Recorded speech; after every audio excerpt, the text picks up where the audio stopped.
Coral Gables is going to be the epicenter of recruiting this weekend. Mario Cristobal is bringing in 13 official visitors, and a number of them being five-star recruits. So let's bring on Stephen Wagner of CaneSport to preview this epic weekend. Stephen, here's some top talent that I want to talk about visiting Miami this weekend. Five-star Colin Simmons, five-star Georgia commit Ellis Robinson, five-star Dylan Stewart, five-star David Stone. Oh, and then a pair of four-stars in Aiden Breeland and Jared Gibson.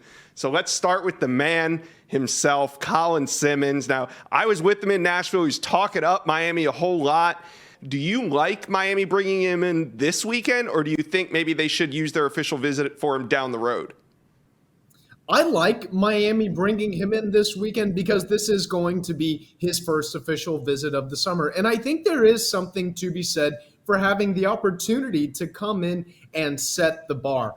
We saw Miami get Kamarion Franklin, the four-star defensive lineman, down last week, and I think Miami did a pretty good job setting the bar there. I think they'll have a really good chance to set the bar with Colin Simmons too. I expect Jason Taylor to really pull out all the stops. I expect Mario Cristobal to be pretty heavily involved in this recruitment and in this official visit as well, because this is what Jason Taylor was brought on to Miami staff to do, to give yourself a chance to land the number one edge rusher in the On3 industry ranking and the number 3 overall prospect. This is why Jason Taylor is on campus, to help Miami land these 5-star plus guys. All right, now Ellis Robinson's going to be on campus as well. I talked to him in Nashville, and he has said that he does have interest in Miami.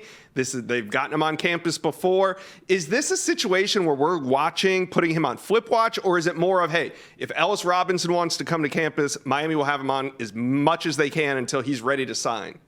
I think it's pretty difficult for me to say that he's on flip watch just yet, just because Georgia, I think, is still in a good position with him. But Miami is certainly making their push. And I do agree, as much as he wants to come to campus, Miami will host him every single time that he wants to get down to Coral Gables. Miami has made a very consistent and a very aggressive recruiting pitch. I think Chad Simmons reported that Miami's probably the biggest threat, if anyone is really going to threaten Georgia. But I would not count Miami out, especially with the amount that they've been able to get him to campus. I believe this will be his third time visiting campus here in just the last 3 or 4 months. So certainly Miami is definitely in that mix for him.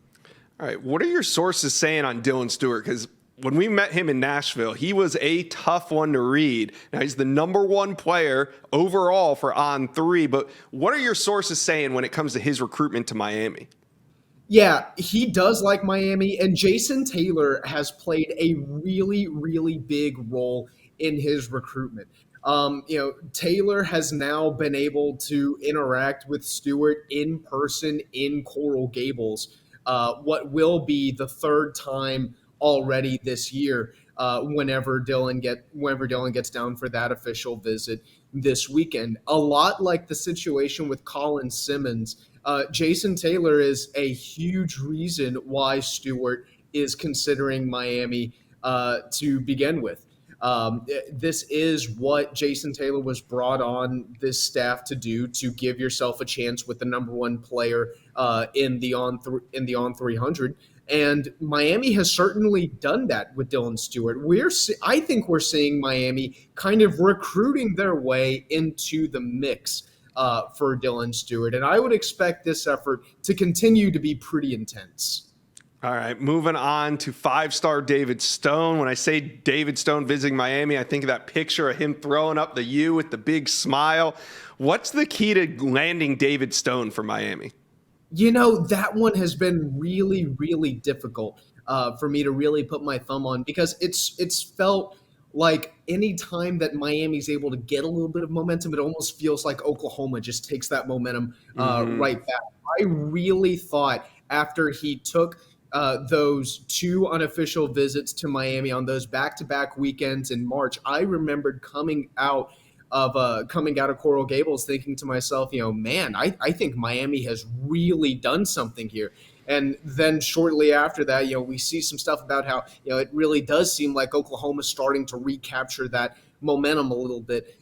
So it feels to me almost like, Miami's trying to scratch and claw and do everything they can to really continue that momentum. I think the biggest thing Miami needs to do with David Stone is once they get that little bit of momentum, they need to find ways to keep it. They need to find ways to be able to ride this out, because I think that's ultimately going to be kind of the difference between whether or not David Stone ends up coming to Miami or not, is if the Canes can ride that momentum. All right, good point there. Now, defensive lineman Aiden Breeland, he's coming in from California. What's the deal there? Is there a connection with the staff, or are they just taking a big swing at a really good player? So Mario Cristobal has actually been recruiting Aiden since he was in 7th grade. That was whenever Mario Cristobal gave him his first in-person offer back whenever Mario was the head coach at Oregon. And they've maintained a good relationship. They've maintained a bond. He had a chance to get down here twice during the spring, once for Miami's junior day on March 4th, and then he also came down for the spring game, and Miami's really impressed him. They see him maybe being moved around a little bit on the inside, both at a 3 technique and a 5 technique, which would really give him the opportunity to work with both Joe Salavea and Jason Taylor. And that's something that has really been impressive to Breeland, I think, is that opportunity to work with Jason Taylor. I feel like a broken record talking about Jason Taylor being involved in so many of these defensive line recruits. That's why they brought him in. But yeah, that's exactly right. And Aiden really likes the idea of being able to be this kind of versatile piece that they'll move around the defensive line. I think Miami is very well in the mix for him. But kind of tough to get a read on where specifically they stand. I think it will be much easier to read him after these official visits are over. Yeah, he's top 35 player in the country, borderline 5-star. Another borderline 5-stars, running back Jarrett Gibson from IMG Academy, another IMG Academy player. He's been to Miami a couple times, and we talk about him all the time here on the Inside Scoop. And for months, it's always Texas is the leader, but Tennessee's the sleeper. Well, that changed after a couple visits to Coral Gables. Miami became the sleeper pick, the dark horse in this race. And now I don't even know if you could consider him a dark horse. They're a straight up threat to Texas. Do you think there's any chance that coming out of this visit, Jarrett Gibson could name Miami as leader? I think it would be difficult, although I wouldn't totally rule it out, just because we've seen what Mario Cristobal is capable of whenever he gets these recruits on campus. The name of the game for Miami and for Mario really is just get these guys to campus for that official visit. I think Miami staff is very confident that if they can just get these guys in person and have the chance to show them what the U is all about and what Miami wants to build and what Mario Cristobal wants to build down in Coral Gables, that they can have a chance with really just about anyone. And I think really that's the theme of this entire visit weekend. I mean, I can't remember the last time that Miami had a visit weekend this absolutely loaded with top tier talent. You look, number 1, number 2, number 3 position player in the country, just up and down the visitor list. Miami's going to do that with Colin Simmons. They're going to do that with Dylan Stewart. Just get them down to campus for that official visit and give Miami a chance. And I think that Miami feels like if they can get these guys here, they will have a chance. And I would not rule out Mario Cristobal at all. It still feels to me like Texas is probably still the leader. I would say that Miami does feel a little bit like a threat, but a lot like Aiden Breeland, I think we'll know a lot more after this official visit weekend. All right. Well, like you said, there's a ton of talent, and CaneSport has all the previews there for all the names that are going to be on campus. One more bonus name I want to hit on is LJ McRae, the 6'6", 260-pound defensive lineman from Daytona Beach, Florida. And this is shaping up to be a classic Big Three battle. He was at UF last weekend on unofficial, Miami this weekend. Now he'll take his official to FSU in October. Steven, what's your read on LJ McRae's recruitment? Miami's definitely recruiting him hard. They've been recruiting him pretty hard for a little while, but so have Florida and so have Florida State. And we've seen that Mike Norvell and Billy Napier, they can be pretty freaking good recruiters whenever they're really able to get a little bit of steam rolling. And I think that Miami is going to have their work cut out for them with LJ McRae. But I certainly wouldn't rule Miami out at all. He told us the other day Miami's been doing a good job recruiting him.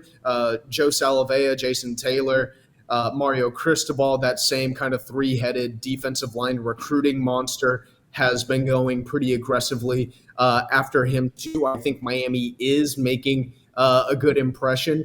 And they're making it really well known just how badly they want him down in Coral Gables.